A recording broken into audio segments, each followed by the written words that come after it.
寂寥的夜，天是略带暗红色的黑。这是个十分适合做梦的时间。许家义梦见了好友张真真。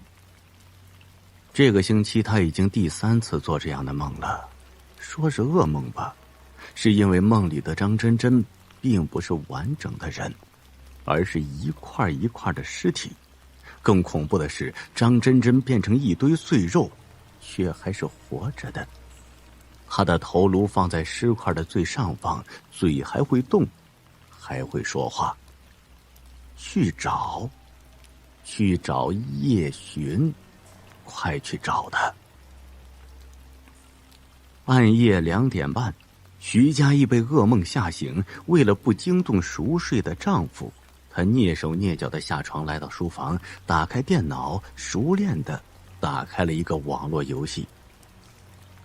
张真真和叶寻便是这款游戏里认识的，他们俩是游戏里的情侣。由于许家义也玩这款游戏，便也认识了叶寻了。张真真是个很爱玩也很会玩的女人，年少的时候艳名四播，所以身边基本没有女性朋友，许家义是唯一的一个。就在10天前，张真真莫名的失踪了。许家义登录了游戏以后，特地查看了未读取的信息，果不其然，里面全是叶寻约他见面的留言。许家义很是奇怪，这个叫叶寻的男人明明是张真真的网络情侣，为何在他失踪以后却没有问过半句呢？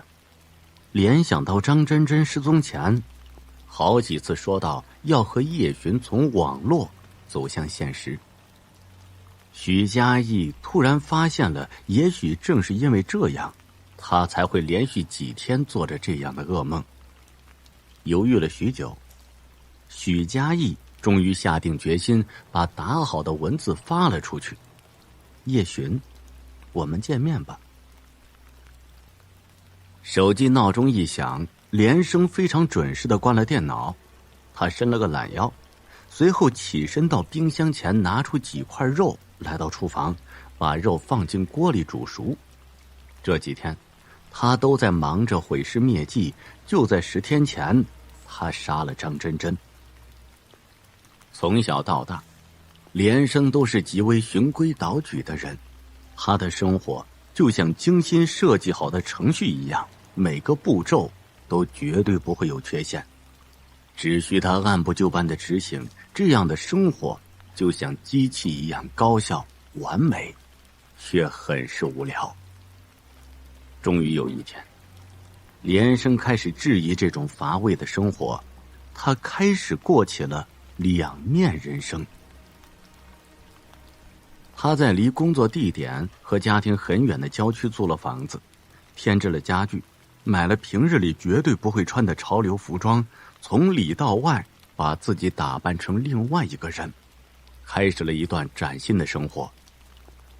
连生开始在网络游戏或者社交网站上物色各类女性，和她们约会，甚至上床。他像一个猎人，设置各种温柔的陷阱，捕获了各式各样的艳遇，并乐此不疲。说起来呢，连生本来也是一个英俊的男人，用和他约会过的女人的话说，他不但帅，而且帅得不轻佻，让人有安全感。可是最近的，他却遇到了一个不小的麻烦。这个麻烦就是张真真。他原本只是连生众多猎物中的之一，可是他却缺乏自知之明，想成为连生的妻子。连生当然一口回绝，可他万万没想到，张真真冷笑了一声，回了一句：连生，我知道你的秘密。谈判失败，连生毫不犹豫地用最直接的手段，永远地封住了张真真的口，接下来就是分尸了。连生割下张真真的头颅，埋在深山老林里，分尸流出的内脏切碎，冲进了下水道，其余的尸块则放在冰箱里。一有时间就拿出去喂狗。连生用透明胶带把肉装好以后，又拿了几条烟，迫不及待地出了门，驾驶着车向南宁市旁边的徐家村。来到了徐家村，他脚步匆匆地走在左侧的一处农家前。他刚进到院子，就听到几声狗叫。院子里2条狼狗一看是他，立刻蹭到他的面前，蹭着他的脚。连生笑着把袋子里的肉块扔到地上，2条狗一下叼着肉就跑远了。这狗毕竟是狗啊，自然不会觉察到今天送来的肉和往常的味道不同。可能狗也知道不同，但是又有什么关系呢？随后连生敲门进去，此时的屋主人徐老爷子正在桌子旁专心地练着字。徐老爷子是连生的恩师，教了半辈子的书，退休以后就在徐家村过上了半隐居的生活，每天靠练字打发时间。哦，忘了说一句，老爷子的儿子还是连生从小到大的朋友。老爷子头也不抬地说道：“怎么，我那不成器的儿子就让你带东西过来了？”连生客气地说道：“哎呀，他想您老人家就抽不开身，所以呢，让我带礼物过来看一下。”徐老爷子叹了口气：“哎呀，他就是不愿意来。哎呀，自从我和他妈离婚以后，他跟了他妈，就跟我断了联系了。考上什么大学，有没有对象，都不和我说。他心里啊，早没我这个当爹的喽。”连生赶忙安慰：“哎呀，这哪来的事儿啊？过些阵子啊，他有空了，一定会来看你的。”连生劝了徐老爷子几句，便借口有事起身出门了。走出屋外，连生看到2条狗已经把肉吃得干干净净了，正用舌头舔着爪子，不由得就露出了一丝的笑容。他在内心里感谢徐志这个笨蛋，是他给自己一个可以给狗喂食的机会，这样一来更加不会有人怀疑他的行踪了。他心满意足地驾驶着车回到市区。突如其来的意外不影响他接下来的人生，许多新的猎物还在等着他狩猎呢。许家义没想到叶巡这么年轻英俊，且给人一种踏实感。叶巡没有带自己去高档场所，而是把他带到一条热闹的小吃街，点了一堆烧烤和狗不理包子，坐在附近的一棵树下，和他边吃边聊着家常。2人相见恨晚，聊得格外投机。最后许家义终于忍不住的试探性的问：“叶巡，你知道张真真失踪了吗？”叶巡的语气不带一丝关切：“怎么了？他是不是去哪里玩了呀？”许家义不满道：“叶巡，真真毕竟是你的网络情侣，虽然我不知道你们有没有走向现实，但起码你也应该有点关心吧。”叶巡皱起了眉头，疑惑道：“我和真真什么时候变成情侣了？游戏里我一直单身的。”这下轮到许家义迷惑了：“可真真说你们在交往啊？”叶巡有点诧异：“怎么会呢？我们就是比较聊得来的朋友而已，连面都没见过。”许家义在松了口气的同时，心里还有些疑惑。所以当叶巡热情地邀请许家义到他家玩的时候，他也隐隐约约地觉得和陌生男人独处一室会发生点什么。但是他还是想借这个机会查找张真真的下落，于是就答应了。这里涉及到一个小小的秘密，张真真是个警戒心很重的女人。每次约会或者到了一个陌生的地方，她都会暗暗的在附近留下一个用指甲或者钥匙划出来的圆圈做记号。她把这个习惯告诉了包括许家义在内的所有朋友。车很快载着许家义驶向了叶巡的家。在叶巡家的楼道上，许家义装作毫不在意的偷偷查看着四处的墙壁，希望能发现什么痕迹，可是一直到了他的家里都没有发现过类似的痕迹。看来张真真失踪和叶巡是没有关系的。许家义松了一口气，他暗暗责骂自己胡思乱想，可尽管拼命的想否认，却不得不承认，其实自己对叶巡一直隐约有好感，特别是在见面以后。事情顺其自然的发生在了许家义喝点红酒以后。许家义的耳根有些发热，这时候叶巡突然把手搭在他的肩膀上，他颤抖了一下，推开了叶巡的手。请不要这样。哎呀，没事的，家义别怕。叶巡又大胆的把手握住了他的手。这一次许家义没有拒绝。这天中午，就在连生睡得迷迷糊糊的时候，被手机铃声给吵醒了。电话是徐志打来的，他兴冲冲地说：连生啊，今天晚上有没有空啊？一起去玩。我最近搭上了几个漂亮的女学生。他的话还没有说完，连生便无趣地说：哎呀，我不去了，最近忙些事情。徐志疑惑地说：怎么了呀？最近老是爽约，还是不是哥们儿了？连生笑道：哎呀，是哥们儿的话就帮个忙，我现在有事脱不开身，你能去对面那家商店帮我买一把工笔刀吗？徐志不解地说道：为什么连把工笔刀都要我去买呀？连生道：你家对面的商店的工笔刀质量好，明天你来找我，顺便给我带过来，麻烦了啊，挂了，拜拜。连生没耐心和他闲扯，匆匆的回了几句以后就关了手机了。不知为何，最近他内心对这个多年来的好友的厌恶是越来越明显了。记得那天，徐志在知道连生要和一个漂亮女人约会以后，从口袋掏出一个小瓶子递给他，淫笑道：兄弟，别说哥们儿不帮你啊，这玩意儿可以助你一臂之力。连生心里已经明白了8分了，他顿时有种被羞辱的感觉。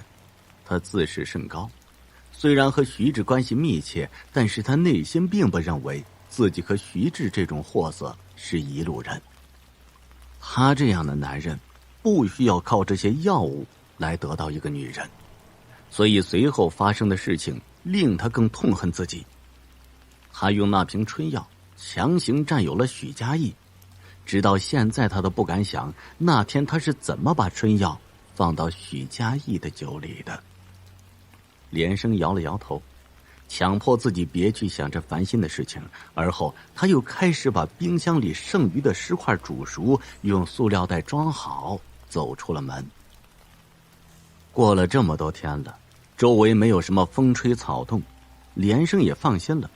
他把肉随意的扔给路边的流浪狗，到小卖部买了包烟，顺着原路回家。就在这个时候，连生听到背后有个女生在叫他，连生吓了一跳，转头一看，竟是他高中的同学，当年的校花美女。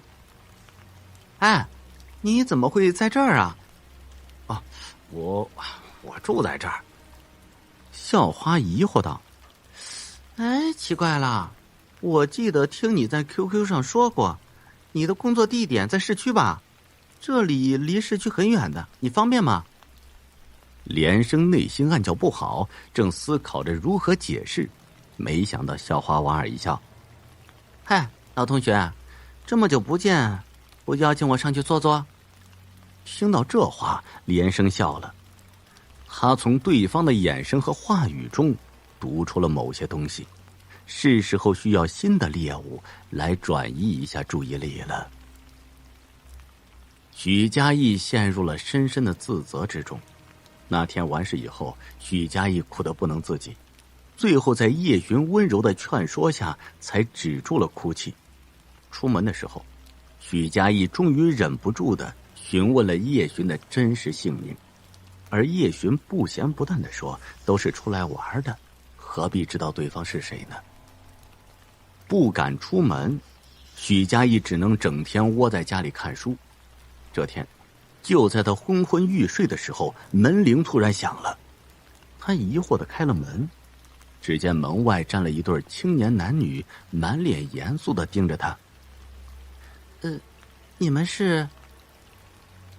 你好，我们是警察，请问你是许家印吗？这两人是来调查张真真失踪案的。许小姐，你平日里和张真真的关系怎么样啊？进门坐定以后，男警官问道。许家印想了想，回答说：“很好。警官，你们是不是有什么线索了？”两名警察对视一眼，之后女警官看向了许家印。昨天呢，我们查了张真真家里的电脑对话记录，最后我们发现她桌面有个文档，看创建的时间是张真真在失踪前创建的，上面写了一句让人莫名其妙的话。许家印赶忙问：“他写了什么？”男警官低沉地说道：“这文档里写着，如果我出事了，凶手一定是许家印。”许家印愣了一下，这是什么意思呢？他突然发觉自己的处境好像不大妙，因为两个警察看他的眼神明显带着猜疑。许家印死命的摇头：“我不知道啊，我什么都不知道。”男警官像是了解一切似的问：“许小姐，听说你读高中的时候曾经和一个社会青年交往过，后来那人打群架被人砍死了，因为这件事儿你受了很大的打击，而且很长一段时间里你变得怪怪的，为此还休学了1年，这是真的吗？”“你这话什么意思？”这话一下触及到许家印内心的敏感的地方，他愤怒地质问：“我朋友失踪了，你们不去找，反而跑来挖我的隐私，这就是你们现在警察的作风吗？”“真的没关系吗？砍死你男朋友的人是张真真当时的男朋友，他现在还在牢里待着呢，这点你应该知道吧？”许家印的身子颤抖得很是厉害，双拳紧握，几次想开口反驳，却说不出来什么话。两位警察大概看到了他的失态，觉得再也问不出来什么，便起身道：“许小姐，今天就到这里吧，你朋友有消息我会通知你的，今天冒昧来访，希望你不要放在心上。”出门以后，男警察转身对女警察说道：“这许家印果然有问题啊。”女警察疑惑道：“哪有问题？他看上去确实什么都不知道。”男警察摇了摇头：“你有没有发觉他摆在茶几上的那几本书，都是一些心理学和精神类疾病类型的书籍？”女警疑惑道：“你是说许家印有毛病？”男警察低声道：“我查过当年许家印休学的原因，据说是因为他精神上出了问题。”高中时期的许家印是个成绩优异的好学生，所以他竟然会和混混阿江交往，令当时的周围的人都觉得难以置信。这段恋情很快被家长知晓，并迅速的扼杀。许家印被锁在家里很长一段时间，而阿江也在一次械斗中被人砍死了。这段恋情让许家印在很长时间里都活在阴影之中。许家印认识了张真真是一次偶然，当时他被几个小混混纠缠，是张真真帮她解了围。在得知张真真以前的男友就是砍死阿江的凶手以后，许家印内心起初是怨恨的，但是后来却和张真真越来越熟络。时间一长，许家印才知道张真真并不喜欢她的男友，她和他在一起只是因为他是大哥，跟在他的身边，被人叫大嫂，很是威风。有一次张真真醉酒以后，就对许家印说：家印呀，关于你男友，其实有一件事情我一直瞒着你呢，说起来挺没良心的。许家印还没有问清楚，张真真就醉倒了。这天警察走了以后，许家印突然想起来这些过往的细节。许家印现在才觉得自己其实并不了解这位闺蜜，可为什么张真真会觉得自己会害她呢？就在这个时候， QQ 的提示有新邮件发了过来，他漫不经心的打开一看，突然一下就愣住了。邮件里的内容是许家印万万想不到的。校花对连生倒了2个小时的苦水以后，2个人心照不宣的去了卧室。校花从书桌旁拉过一张椅子坐定之后，随手拿起书桌上的日记本翻了几页，不由得笑道：嗨，喂，没想到你这个年纪了还在写日记，真是难得呀。连生阴沉的说道：我不喜欢别人看我的日记。嗨，好了好了。校花把日记本放回了书桌，随后若有似无的往连生身上靠。就知道你这文艺青年的德行，孤男寡女共处一室。很快连生一把抱起校花扔到床上，校花面色绯红，嘴里呢喃道：连生，抱紧我。就在这个时候，连生突然顿住了。床上的校花不知怎么突然变了，她的五官变成了张真真的模样。连生看着张真真躺在床上嘲笑她：连生，我知道你的秘密哦，只要你不娶我，明天你的秘密就会被全世界知道。闭嘴！连生大吼了一声，双手掐住了校花的脖子。等他回过神儿，惊恐地发现校花双眼突出，吐出舌头，已经断了气了。连生吓得后退了几步，到底发生了什么事儿？他怎么会把校花看成张真真的？连生害怕了，并不是怕遇上鬼，而是害怕自己的精神状态。自从杀了张真真以后，他就一直担心自己的心态会出现问题。他刚稳住心神，该死的手机铃声又响了，一看居然是许家印打来的。邮件里是许家印的丈夫和一个女生并排躺在床上的照片。许家印难以置信地抹了一下自己的眼睛，照片中的男人确实是自己的丈夫。躺在他身边的女人正对着镜头，带着炫耀的表情盯着他。许家印气得浑身发抖，这几天内心深深的自责，此刻全部化为了怨恨。她尝试性的打了丈夫的手机，发现丈夫没接以后，心中更加的愤怒。随后她立刻拨打了叶巡的手机号。喂，是叶巡吗？你现在有空吗？你来接我，我想见你。手机里叶巡的声音有点慌忙：我现在有点事情。许家印怒道：我想见你，现在就想见。叶巡先叹了一口气，说了一句：哎呀，1个小时后南山公园见。关了手机，许家印开始翻找衣柜，精心挑选一套内衣，又换上一条性感的连衣裙，而后走到了梳妆台前，开始了化妆。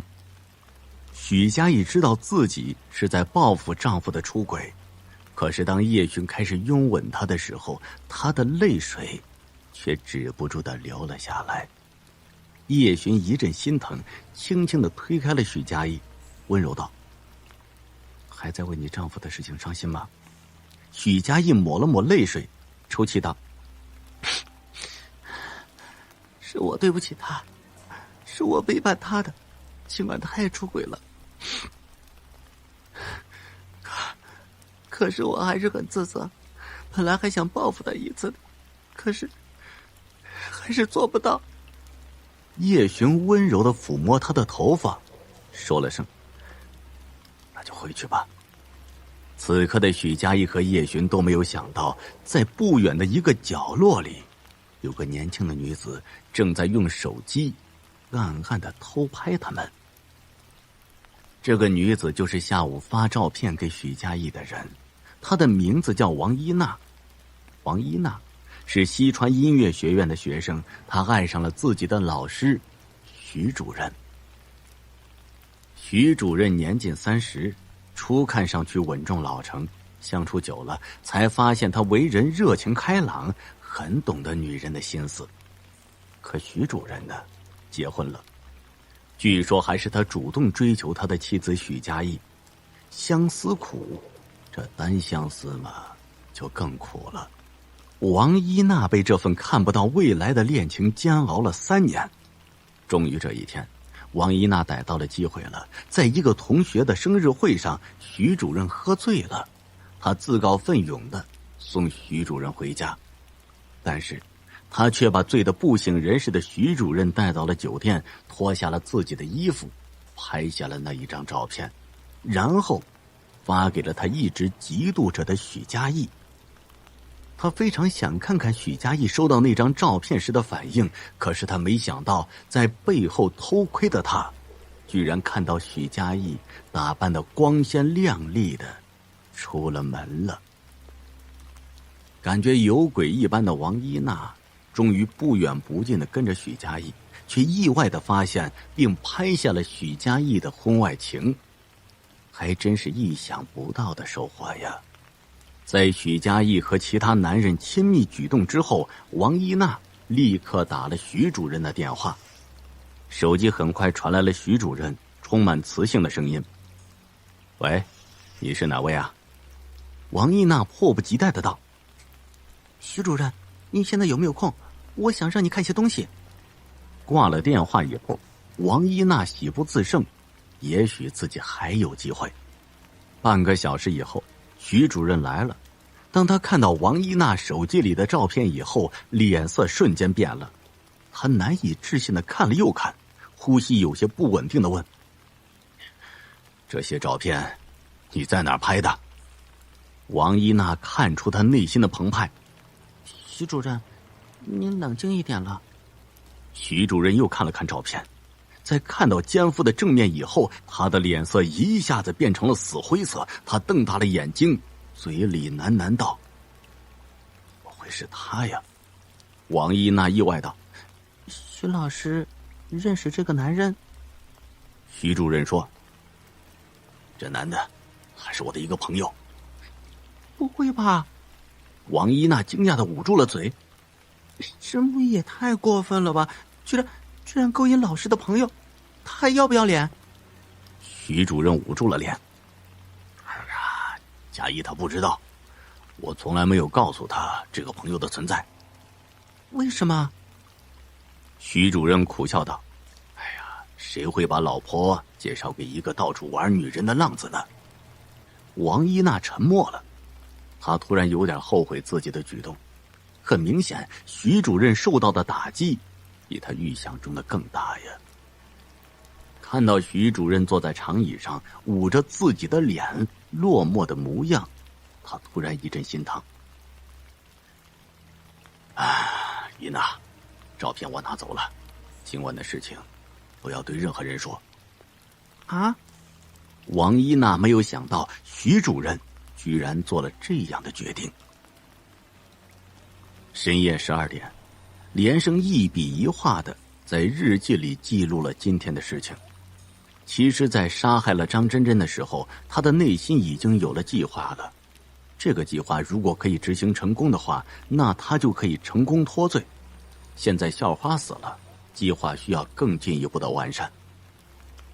写完了日记，他伸了一下懒腰，穿了一身黑色大衣，扛着装了校花尸体的旅行箱，趁着夜色摸黑就出了门了。他开车来到西山公园，偷偷地把旅行箱扔进了公园旁的湖泊中。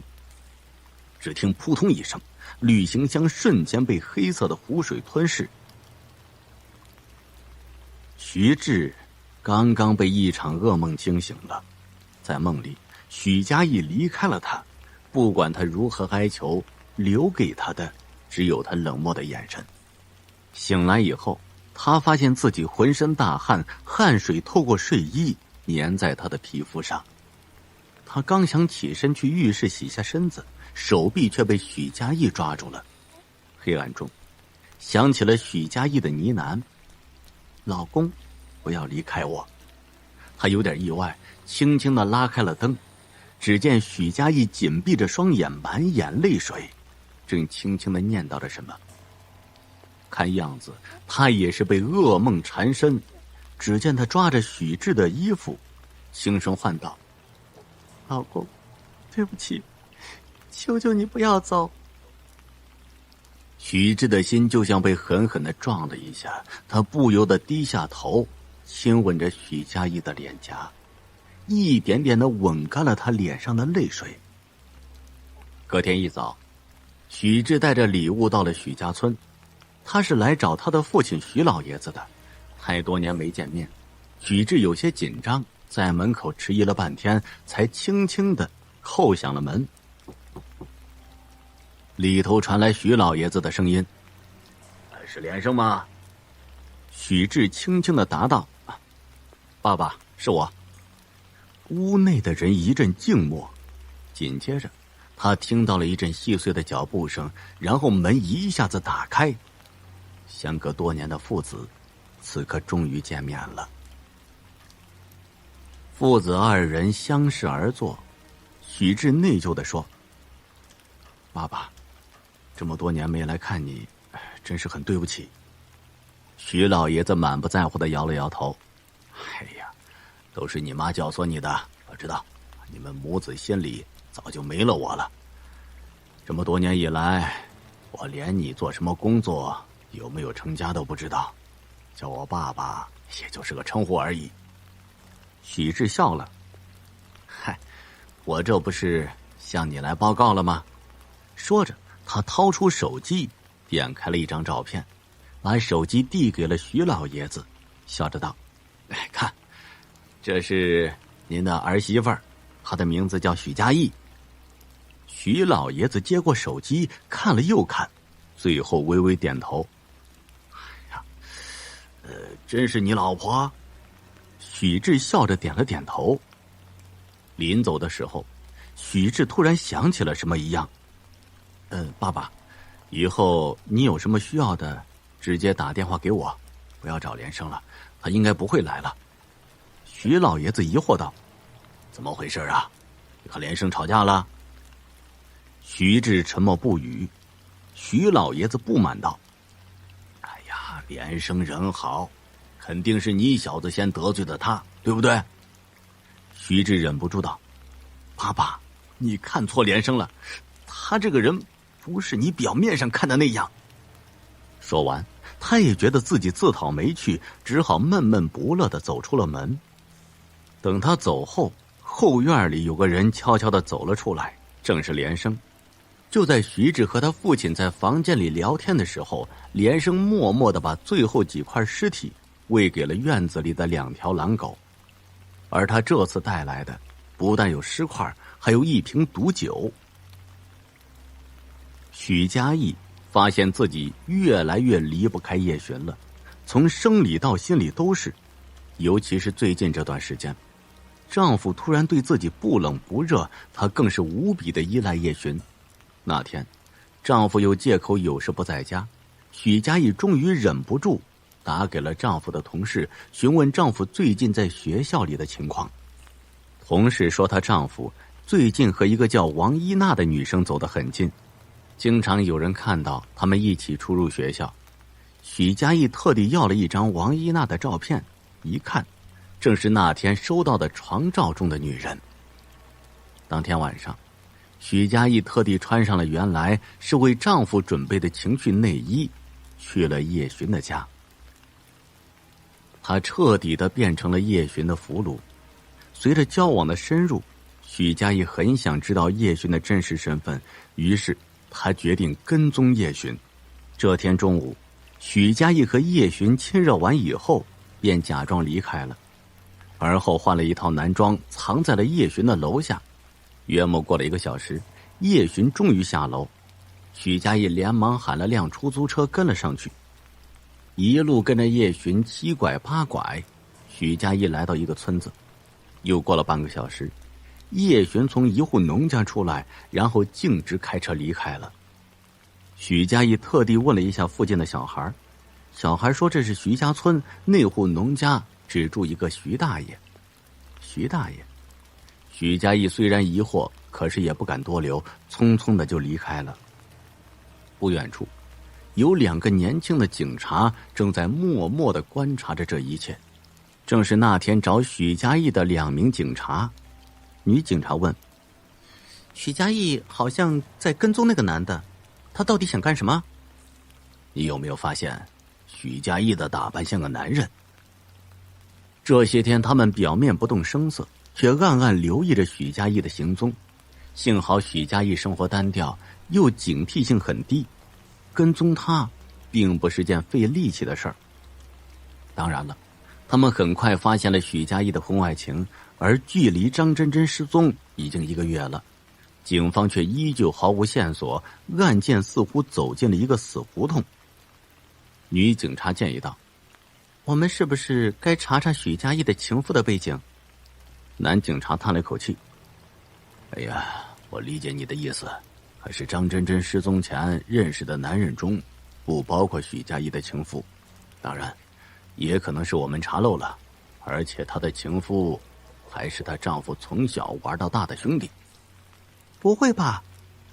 男警察皱眉：当年许佳义的男友被砍死，她因为这件事情受了很大的打击，导致精神状态不是很健康。你是说许佳义精神有毛病？男警察打开电脑中的一个文件夹，里面全是他从张真真电脑上复制过来的视频和照片，基本上全是张真真自拍的。最后他打开其中一个视频说：你觉不觉得视频中2个人亲密的有些过分了吗？你的意思是？男警察说：我听说许佳义在前男友死了以后，有一段时间变得怪怪的，经常穿着她男友生前的衣服，连说话语气也在模仿。你说许佳义会不会是个人格分裂者呢？女警察一下子想起张真真文档里那句不明所以的话：如果我遇害，凶手一定是许佳义。难道张真真和许佳义的另一个人格有了接触，甚至爱上了许佳义的另一个人格？电脑的屏幕上放着张真真和许佳义互相亲吻的视频，视频里张真真一边亲着许佳义的嘴唇，一边道连声我爱你。徐志匆匆的回家，发现家里空无一人。他打开手机，里面果然有许佳义的信息：有事，我会晚点回来。关了手机，徐志垂头丧气的躺在沙发上。佳义一定又去找连生了。一想到这儿，他就心如刀绞，在内心里他从未像现在这样憎恨过连生。相比于连生对他的厌恶，徐志对连生的憎恨也许来得更早。他和连生能成为朋友，完全是因为他的父亲。连生是徐老爷子的得意门生，徐老爷子让他和连生做朋友，完全是想让他近朱者赤。可是呢，他不喜欢连生，并不是因为自己在学业上无药可救，而是因为他觉得连生这种人很是危险。这种感觉他无法形容，但确实存在。徐志觉得连生努力塑造完美形象，恰恰是要掩盖他身上的阴暗面。后来徐志的想法得到了某种程度上的证实，连生终于开始厌恶这种生活，他开始在网上猎艳，过起了和他以前截然不同的日子。那一天，连生和他说有了新的猎物，他随手送了一瓶春药，其实是羞辱连生的。他要告诉连生，大家其实都是一样的人，只是他没想到那人会是许家义。徐志长呼了一口气，来到电脑前，想要玩几把游戏。他走到电脑桌前，发现许家义忘了关电脑，他随便点进一个游戏网页，顺手想关掉许家义的 QQ。 就在这个时候，他的 QQ 突然提示有新的邮件，是一个叫做张真真的人发来的。徐志打开一看，立刻僵住了。邮件里的内容是几张偷拍的照片，那是一个关于连生的秘密。张真真确实是个戒备心很重的女人，她早已在 QQ 邮箱里设定了定时发送，只要她出事，她的邮箱会在1个月以后准时的送到许家义这里。没想到许家义没看到，徐志看到了。连生啊，我真没想到你居然干过这样的事情。其实这个时候，许家义、徐志还有2个警察手里各自掌握了一部分信息，但是这些信息到底能不能拼出真相，老天爷也不知道。王一娜登录了 QQ， 把许家义这些天的信息发给了徐主任。王一娜很仔细地书选了照片，许家义和情夫亲热的照片她都删除掉了，她害怕会刺激到徐主任。过了一会儿，徐主任回应了她。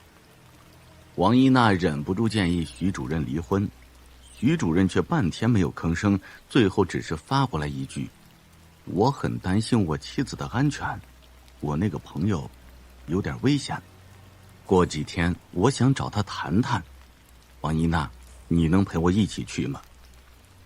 这几天许家义和丈夫相处得很是和谐，从徐家村回来以后，她就再也没有和叶寻接触过，连电话也不接。这几天她又回归了往常平凡寡淡的生活。不一样的是，以往对她不冷不热的丈夫这几天好像热情了一点，虽然有限，但是已经令她欣慰不已。当她怯怯地去问丈夫为何对她的态度得以改变时，丈夫笑：我们重新开始吧。许家义有点心虚的猜测，也许他已经觉察到点了什么吧。不过他安慰自己，大不了一拍两散。他从来没有奢求过他能原谅自己，他总不能把自己杀了吧。今天中午丈夫亲自下厨，菜烧得很香，许家义吃得很多。丈夫望着她狼吞虎咽，笑着问：好吃吗？许家义嘴里含着菜，含糊不清地说：还好，就是有点咸。午饭过后，打算午睡的许家义收到一条信息，是叶寻发来的。家义，我知道你不想见我，也知道我们俩结束了，可是我们能最后再见一面吧，堂堂正正地结束我们的关系，然后永不相见。许家义有些犹豫地望向丈夫，见他还在厨房里洗着碗，心里暗暗叹了一口气，手指还是打出了一行字：好，不过希望真的是最后一次。许家义出门以后，丈夫不声不响地掏出手机打给了王一娜。喂，一娜，跟踪家义，别让他发现，我一会儿就到。许家义来到叶寻的住处，发现叶寻的住处门虚掩着，他推开了门，喊了句叶寻，却没有人回应。许家义打开手机，发现叶寻又给他发了一条信息：家义，我临时有点事儿，你先在屋子里等我，客厅有饮料零食，你可以先吃着。许家义只能一边喝着饮料，一边盯着门外。不知道什么时候，他突然感觉眼皮开始沉重，脑子也一片混乱，不知不觉的躺在沙发上就睡着了。与此同时，就在楼下的王一娜一会儿盯着楼上，一会儿看着手机时间，急躁地等待着徐主任。不一会儿，他看到许家义那情夫上去了，正当他心里焦急的时候，徐主任终于到了。徐主任上楼以后，王一娜几次想跟着上去看看，可是徐主任让他不要乱动，他只好乖乖的在楼下等着。大概1刻钟以后，楼道里突然有了动静，徐主任跌跌撞撞的从楼上跑下来，由于脚步不稳，直接摔倒在楼梯上。王一娜一看，连忙走过去扶住他，没想到刚走到徐主任的面前，他突然惊恐的大叫起来。他看到徐主任身上全是血，徐主任陷入了慌乱中，说话语无伦次：“我不是故意的，是他先动手的。”这个时候，后面传来一个声音：“别动！”然后他们看到一对青年男女朝楼道里走了过来，其中男的对女的说：“你在这里看好他们，别让他们走，我上去看看。”男的说完，匆匆忙忙的跑上楼。楼道里都是血迹，一直延伸到叶巡的住处。进门一看，一个男人倒在血泊中，他的颈动脉被利器割开，血喷洒了一地。凶器是美工刀，就扔在他的旁边。此刻的许家义还躺在沙发上，一脸无辜的睡着了。最近一宗烈焰杀人案在本市引起了轰动，各种小道消息传得沸沸扬扬。化名为叶巡的变态杀人犯在网络和其他场所结识女子，幽会以后便将她们杀害。目前已有2名女子遇害。警方在叶巡的住处发现了菜刀、电锯等用于分尸的工具，在冰箱里还发现了一些碎肉片，经过检测都是人体肌肉组织。另外，警方还在叶巡的房间里发现了一本日记，经鉴定是叶巡的字迹，上面详细的记载了杀害张真真和另外一个女人的详细过程。根据这本日记，警察在一处深山老林里挖到了张真真的头颅，又在南山公园旁的湖里打捞到装着另一具尸体的旅行箱。而后警方来到徐家村，发现了死去多时的徐老爷子，他是喝了毒酒死去的。桌上有他用毛笔写成的遗书，上面坦白因为帮忙处理尸体，把尸块都喂了狼狗，经不住良心的谴责，所以自尽了。在徐家院子中的狗屋中，警方发现人类的骨头，经 DNA 鉴定是属于张真真的。凶手叶巡现在也死了。根据他的日记，因为许家义提出分手，所以他动了杀心。在日记里，他还详细的写了他杀人的手段，他要如何用美工刀在许家义身上割开皮肉，割开他的动脉，让他亲眼看着自己的血一点点的流干。可在行凶的过程中，被尾随妻子而来的许家义的丈夫发现2人发生了争执，在争执中，许家义的丈夫夺过叶巡手中的刀，划破了他的颈动脉。此案目前还在审理当中。这一天，男警察来到许家义的家里，经过这几个月的接触，2个人已经十分的熟悉。见面以后，2人没有民警之间的拘谨，反倒像朋友一样拉起了家常。男警察很诚恳地说：“那今天我来呢，说2件事情。第一件就是你丈夫已经被认定是正当防卫，我们多方搜查已经确定那个叶巡就是2起凶案的凶手。”许家义立刻激动起来，他喜极而泣地说：“太感谢你们了！如果我丈夫因此坐牢的话，我一辈子都会良心不安的。”男警官貌似犹豫了一下，又忍不住问道：“案发后我们查访了一下，有人反映你当年因为精神出了问题休学了，这又是怎么回事啊？”许家义不好意思地说：“当年我前男友死于非命之后，我想他想死，就经常穿他爱穿的衣服，打扮成他的样子，假装他还在我身边的样子。现在想想，挺幼稚的。我曾经在张真真的电脑中看过你们拍的视频，你们做这样的亲密举动，不太像单纯的闺蜜啊。许家印像是想起了什么，脸红道：“哎呀，那是我们拍着玩的。那时候我丈夫对我很不热情，他就教我如何调动男人的情欲。”可张真真文档中那句莫名其妙的话，到底是什么意思呢？男警察皱着眉头，却没有再说什么。最后他起身告辞，在临走的时候，他突然想起了什么一样。哦，对了，忘了告诉你，那个杀人魔和你丈夫好像认识。许家印收拾好了行李，她走到客厅，丈夫还端坐在沙发上一动不动，放在茶几上的离婚证明书还没有她的签字。几个月的看守所生活让她消瘦了许多，精神也萎靡不振。许家印涌出一阵内疚，淡淡的说道：“算了吧，我搞婚外情搭上杀人恶魔，我实在是没脸再和你一起了。”丈夫说：“其实我知道，是我婚后冷落了你，让你太寂寞了。”许家印笑着摇头：“嗨，别自责了，你不是冷落我，你只是不爱我而已。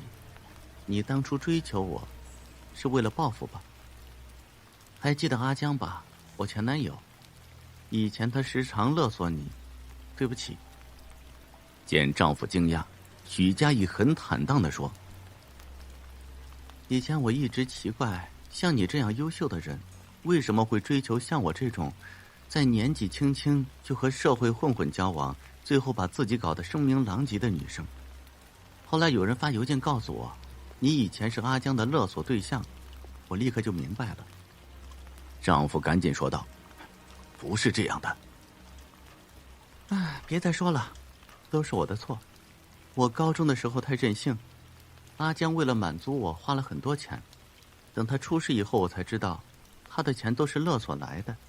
所以，你一定很怨恨他，对吧？你当初和我在一起，也许只是想玩弄我。如果不是有次我们喝醉酒，糊里糊涂发生了关系，你根本不会和我结婚。原来这一段婚姻，从一开始就让许家印没有安全感。没关系，我把新住处的地址给你，等你想签字了，找我就可以。许家印刚掏出笔，手却被丈夫紧紧握住了，随后被丈夫拥入怀中。丈夫喃喃说：“我如果不喜欢一个女人，是不会和她结婚的。所以家印，我们重新开始吧。”许家印先是很意外，随后含泪闭上了眼睛，享受片刻的温存。丈夫很高兴地搂着许家印，他终于确信张真真没有把那个秘密告诉他了。其实许家印的男友阿江是他杀的，他不堪忍受勒索，在那次械斗之后，凑巧地跟在后面的他，小心地捡起现场的一把刀，朝着阿江的脖子来了一刀。那是一次很完美的杀人，只是非常不凑巧的被张真真目击到了。许家印好奇地问：“对了，我听说叶巡，就是那个徐志，你和他认识？”“是的，他是我的朋友。可是我一直看不惯他那种浪子行径，所以不敢把他介绍给你。没想到反而弄巧成拙，更没想到他是个杀人魔。”“哎，真是人不可貌相。”叶巡便是徐志，许家印的丈夫叫连生，徐连生。那一天，张真真约连生谈判，连生一开始的时候，只是把这一段婚外情当成游戏，从来没有想要过认真，因此谈判很快起了争执。连生愤怒地说：“你这个婊子，嘉义和你成为朋友，真是瞎了眼了。”张真真冷笑着说：“哼，是啊，所以哪天我被嘉义给杀了，我也认了。”所以电脑里留下那句话，大概是愧疚混合嫉妒的诅咒吧。连生满不在乎地说：“你可以随便和嘉义说我们的关系，反正他只会恨你，绝对不会离开我的。我比谁都理解他。”张真真冷笑道：“哼，是吗？如果他知道他以前的男朋友是怎么死的，还会跟着你吗？”连生的脸顿时一紧。张真真趁机说：“你以为我是在诓你？告诉你，当时我看得可清楚了，那晚2群人械斗以后，其他人都边打边退了，就阿江受了伤躺在地上。你看其他人走了，就捡起地上的刀砍死了阿江。对了，你为了不留下指纹，还特地在刀上包了手帕，没错吧？可惜啊，我的前男友，也就是那把刀的主人，就糊里糊涂的当了你的替死鬼。”张真真的话没说完，连生就掐着他的脖子。他不是一个低智商的凶犯，在掐死张真真并分尸以后，他在内心已经开始盘算如何逃脱罪责了。他模仿徐志的笔记，写了一本日记，没有错，就是那天那个校花女同学看的日记，所以连生那个时候才会那么紧张。然后他让徐志帮忙买了一把美工刀，上面会留下他的指纹，这是个十分完美的计划。只是半路上出了小插曲。那天王一娜告诉他许家义出轨了，而对象居然就是徐志。这件事情也阴差阳错，徐志曾经给连生介绍过一款网络游戏，说里面女孩子很多，而且很容易上手。连生便上去建了个角色，取了个名叫叶寻。连生没有多少时间玩网络游戏，便把游戏账号给了徐志。但是他没想到张真真和许家义凑巧通过这款游戏便认识了徐志了。连生拿着王一娜的照片去找了徐志，没想到一向只会向他示好的徐志对他的态度完全变了。徐志不声不响的挨了他几下拳头。连生，发生这种事情谁也想不到的，事已至此，不如你成全我和嘉义吧，我爱他。连生没想到徐志居然会这样回答，他压了压怒火，嘲讽道：“你这条到处留情的公狗，也配来说爱？”徐志不服气地说：“我没有资格，难道你就有资格吗？你是怎么追上嘉义的？怎么追的？是不是靠我的那瓶春药？”徐志话还没有说完，连生就已经一拳打在他的鼻子上，他的声音一下消失了，只剩下痛苦的呻吟。徐志捂着不停冒血的鼻子，只是不停的哀求，说已经将许家义的照片给徐父看过了，说他对许家义是真心的，求连生能够成全他们。连生理解徐志的内心，他对嘉义开始也许只是好感而已，真正让徐志爱上嘉义的原因，是因为她是连生的妻子。这么多年以来，徐志一直生活在他的阴影下，是许家义让他走出了这个阴影。明白这点以后，连生突然有点可怜徐志，他伸出手道：“把你和那些女人的联系的手机，还有租的这套房子的钥匙都给我吧，以后不要和其他女人联系了，好好对嘉义。”徐志心领神会，立刻交出了手机和房门钥匙。连生出门前又补充了一句：“我和他离婚前，你们不要再见面了。”徐志连连点头。出了门，连生暗暗冷笑：“傻瓜，你的死期到了。”连生心里已经为徐志改变了剧本。在他原本的剧本里，徐老爷子因为帮儿子处理尸体，忍受不住良心的谴责，喝毒酒自杀了。徐志见父亲因自己而死，又害怕事情败露，也畏罪自尽。他让徐志买的那把美工刀，就是让他割脉自尽用的。而现在，他想出了更逼真、更能迷惑人的戏码。那天许家义收到叶巡的2条短信，都是连生偷偷发的。在之前，连生一个人偷偷来到徐志的家里，用早已准备好的钥匙打开了房门，开始了布置现场。他把分尸剩下的碎肉放在冰箱里，把日记放在他房间的书桌上，然后把加了大量安眠药的饮料放在茶几上。那天中午，连生做菜的时候故意放多了些盐，为的就是确保待会儿许家义去徐志家的时候会因为口渴而喝茶几上的饮料。接下来只要王一娜证明他是因为发现妻子外遇，为了捉奸才会尾随妻子进入徐家志的家的，那就够了。所有人都会认为当时他偶然发现杀人魔意图谋害他的妻子，出于正当防卫才动手的，毕竟连凶器美工刀也是徐志自己买的。一切都似乎很完美，但是他不知道张真真曾经拍下他拿刀砍人的照片，更不知道这些照片已经被发送到许家义的邮箱里，就像一颗定时炸弹，静静地等待着爆炸的时间。连生已经决定放弃浪荡的生活，他要将自己分裂的身体合二为一，重新做回以前的自己。就在这天，他把许家义带到他在郊区租的房子，让他在那里安心的生活。虽然案子已经结束了，但是铺天盖地的新闻让许家义承受了很大的压力，所以连生想让妻子避一避。车子停在门口，连生说道：“你暂时先住在这里，我空闲的时候会过来看看你。”许家义满脸感动地点了点头，他很庆幸自己嫁了个好丈夫。只要等舆论热度过去，他们还可以重新开始新的生活。他不由得感谢上天给了自己一个机会。进去吧。好。